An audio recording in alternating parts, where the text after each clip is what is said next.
and cool. All the data is drawn from my PhD thesis.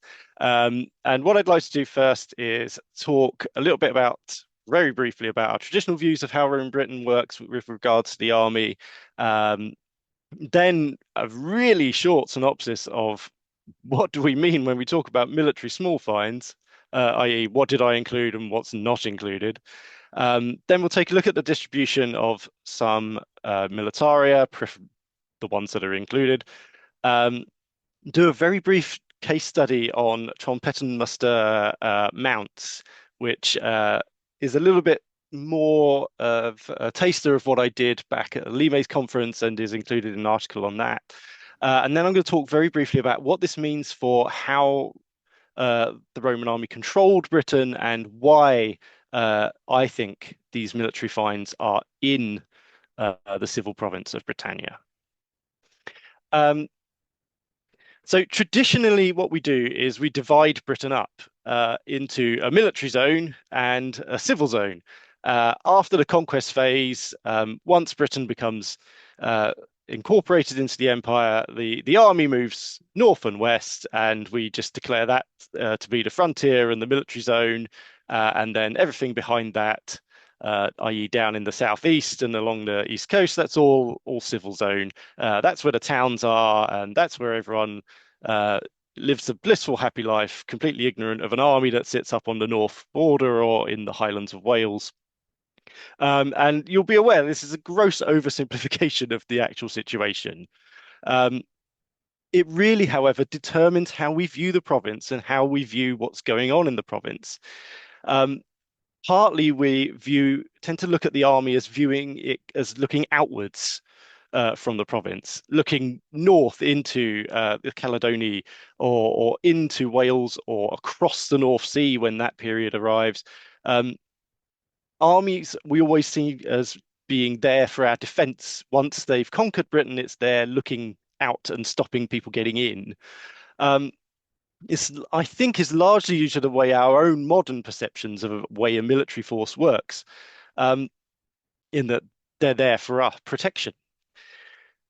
We always tend to view there as being very little real interaction between the army and the civil population once the conquest is achieved. There are people we sort of allow to be in the civil province, soldiers who are on official business, moving up and down, doing jobs that are assigned to them by the civil administration. So we kind of give them permission to exist within the civil province. But all the rest of the soldiers, we tend to sort of shove up into their forts on the border, or we push them out on campaign. And that's really where we leave them. Um, what this does is it creates a perception that Britannia was a very settled and content province, particularly for the wider public. And as our job is largely to explain to the wider public how the past was, it's a bit misleading to do this. Particularly from the second century onwards, we tend to sort of look at Britannia as being, the place with bathhouses, towns, and villas.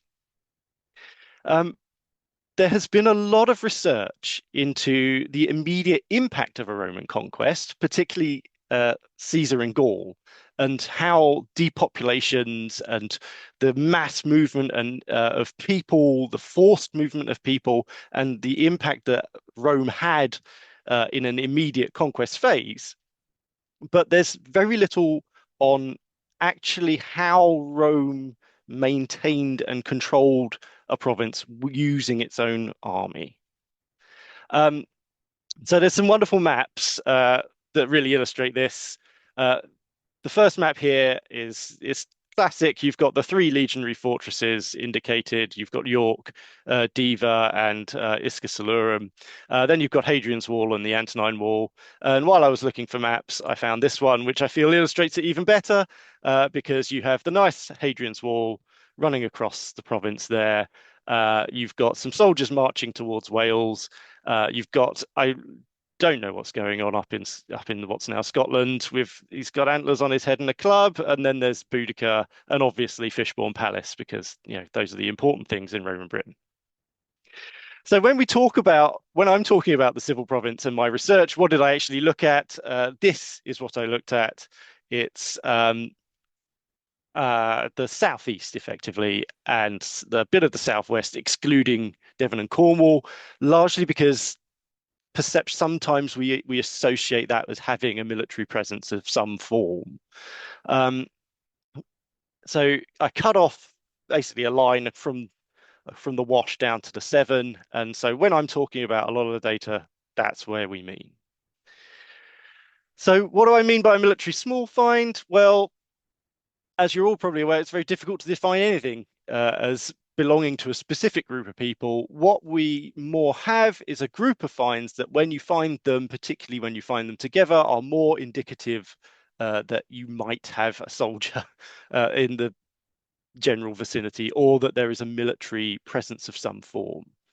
So things like weapons, so swords, pilum particularly, shields, pugiones, armor, so mail, scale, lora segmentata, helmets. Um, these things are there's very little requirement for your average Romano-British farmer to own a lorica segmentata cuirass. Um, it would be rather silly. Um, Belt fittings have a long symbolic history with the Roman military, belts particularly indicating status as a soldier. So belt fittings are generally a relatively good indicator. Ballista bolts, uh, the average Romano-British farmstead is unlikely to require a large piece of armor-piercing artillery. So um, ballista bolts are, when found, can be a good indicator of this, either of people collecting them up or they're being shot at you. But I tend to feel they're probably more people collecting them up. Spears and archery equipment are not included in this, largely because they're very useful for civilians in other fields of use. Spears are very good if you want to keep wolves off your sheep. They're very good for personal protection. Archery is very good for hunting. All of these things are very useful if you want to just survive rather than actually fight a big uh, combat. So spears and archery equipment are largely excluded from my list. Uh, why not horse harness fittings, I hear you cry. Um, because they occur in vast numbers across Britain. To give you an idea, this is the conquest phase of Roman Britain. So this is AD 43 all the way up to about AD 60 in the Boudiccan Revolt. And these are almost all harness fittings. Every single one of those dots is a harness fitting of some form. In the Flavian period to the Hadrianic period, again, harness fittings taking over, and into the period that particularly interests me, so the Antonine into the 3rd century, they're just all over Britain. Harness fittings are everywhere. For those of you wondering why Kent appears to be a horseless paradise, it is because that area is the Weald, and there's very little data that I have from there. It's likely that by the 2nd century, most harness fittings were fairly universally used by both civilians and the military, which is good news in that it means that horses were probably very widespread in Roman Britain. And it's bad news because it means that we're not really able to use them as a good indicator of the military. And that is a talk for another day. Um, so let's look a little bit at the militaria that I am including. So this is the conquest phase of Britain, or what we might refer to as the conquest phase, AD 43 to AD 60-ish, and the revolt of the Iceni. The massive concentric circle that is in eastern England is Colchester. You can also pick out very neatly Chichester, Silchester, and the push into the west and around Gloucester. There is a big argument to be had here because a lot of the finds from Chichester, for example, are what I would argue to be Tiberian in date. They are not probably not conquest phase. So uh, anyway, this what you're seeing here is the early phase, the initial contact. Um, Moving into the period immediately from the Flavian period onwards, what we can see is a reduction in that, but still those towns tend to be the center point. Colchester still shows up, Verulamium, Silchester, Chichester, though a lot of that is Fishbourne. All these big towns are still appearing with a light scattering of militaria across the countryside. But when we move into AD 130 to about 280, what you're seeing here is a very different picture. Um, there is a general scattering of militaria across Roman Britain. Now, to remind you, these are not horse harness. These are things like sword scabbards. They are armor fittings, belt fittings, the stuff that you associate with a person, the person of a soldier. Um, so they're generally across Britannia. So if we take a look at one particular group of those fittings, trumpet and muster mounts are a form of fitting that is used quite widely by the army. Specifically, they tend to come into use in around the Antonine period, and they really their heyday is up until the Severan period, and then after that they start to tail off and disappear. So they've got quite a nice time period. And the ones you see on this are generally speaking belt mounts. Rather, they're all within the size range set out by Stephanie Hoss for belt mounts rather than harness fittings. Some of them are buckle plates. The larger ones on the left of the screen are a bit more debatable whether they are parts of large baldric phalara, or the particularly large one may well be from a horse, a military cart. So this is what we're talking about when we talk about trumpet and muster mounts. So within the survey area, was my initial data. So this includes all data from the Portable Antiquity Scheme and from excavated data that I could find. What's very clear is that if you draw a line from the Thames estuary across to the Severn, there's very few south of there. And there are a couple of very nice groups. So there's a nice group between Stony Grange and Magiovinium. If you come down from Stony Grange southwards towards London, you've got another little group.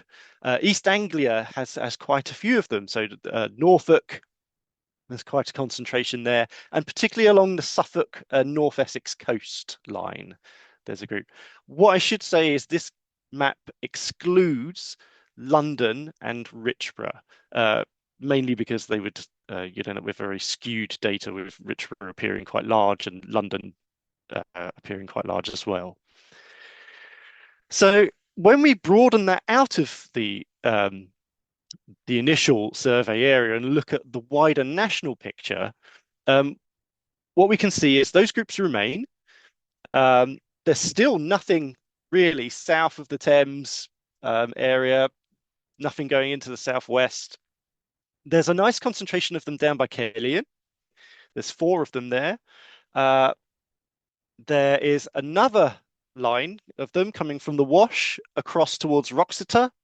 And then there's a group of them clustered around the Humber and up towards Hadrian's Wall. The enormous concentric ring of them is Piercebridge. So don't be fooled that that's some sort of production centre. It's a specific site that has quite a lot of them. And you can see them going off into Scotland with the Severan campaign. So what's going on here? Why are these, particularly in these alignments? Well, one reason might be the road network. Are the soldiers simply moving up and down the roads? Well, you could argue possibly between Wroxeter and the Wash, there's this little group following that road line there. Certainly the ones at Piercebridge are probably being deposited by people crossing the river at some point. Um, However, it doesn't really work across the south east of England. You've got sort of these groups sort of lingering around. So, is there perhaps another reason? Um, well, if we look at the topography and we look at what's going on in that area, this is the prime agricultural region of Britain. This is where much of the grain for the province is produced. This is the food production area of Roman Britain. Um, what's happening here? I mean, you get food being produced everywhere across Roman Britain, but this is really like the core area of its production on a large scale. And what I think is happening here is this is the military interest in the food supply of itself. Um, these belt mounts are found in areas that are prime production areas for the military's food supply. Armies require continuous food. Um, you can't just requisition everything you have in one go. You know, food goes off, it doesn't last. You have to continually get it to keep your army going. Um, and control of that food supply is essential. If if you run out of gold coins or money to pay your army, then you can, maybe convince them to wait for the next shipment for a while. But if you run out of food, your army falls apart very quickly. So you have to keep control of it. You have to secure the food supply. Um, Controlling food supply requires control of an area. And what I would argue we're seeing is a continual visual presence, a control of the civil province of Britannia. Um, we know from other provinces that they required continuous patrolling. So places like Judea, for example, um, we have stories of soldier patrols going through villages all the time. Often they're being provided with additional food to sort of buy them off and prevent them from attacking the locals. Um, we have to remember that this is an exploitative imperial system. You know, the Romans did not come to Britain as friends. They conquered this island forcibly, as they did much of Europe.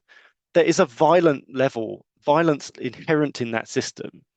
And so Rome controlled its provinces using that violence, and that army was used to do that.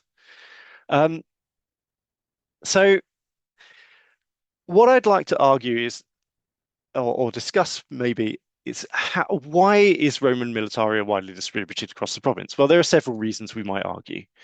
We could argue, as I do, that there's a substantial military presence across the province. Soldiers are moving all the time through the civil zone. It was very unlikely that any civilian never met a soldier. Um, Maybe we could argue that widespread weapon ownership occurred. There's certainly no reason that people could not own weapons, but as I argued, you know, there's very little reason for civilians to own lorica segmentata or other things like that. Um, are there issues with banditry that the army has to constantly put down? Um, Probably.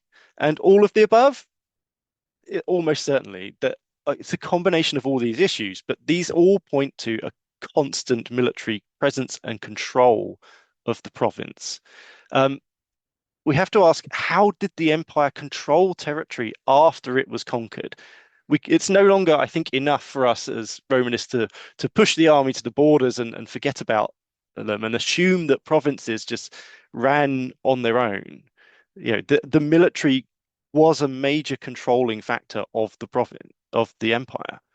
Um, we have to ask as well, what was the nature of civilian and soldier interactions within the civil zone? We have the complaints of the overseas merchant from Vindolanda, who's complains vociferously that he's been assaulted by the troops from there. He's very, takes great pains to point out that he's from overseas, and that's the important part. He's an overseas merchant, not one of the locals, presumably because, in his opinion, brutalizing the locals was perfectly fine.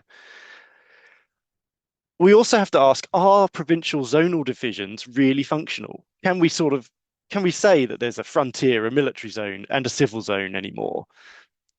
I don't think so. I think we have to look at how the army perceived Britain. And I think the army conceived of it as just all belonging to it and being part of its own domain and being worth something it would just was able to draw from. How did the civil population view uh, this? Uh, so that's really what I wanted to end on. Uh, you're more than welcome to go to find my PhD and read all 100,000 words on how I got to this. Um, but I feel this is a quote from Tacitus that we're all probably very aware of, but yeah, it's is it true? Are we actually looking at how the Rome operated as a functioning empire? Cool, and that is where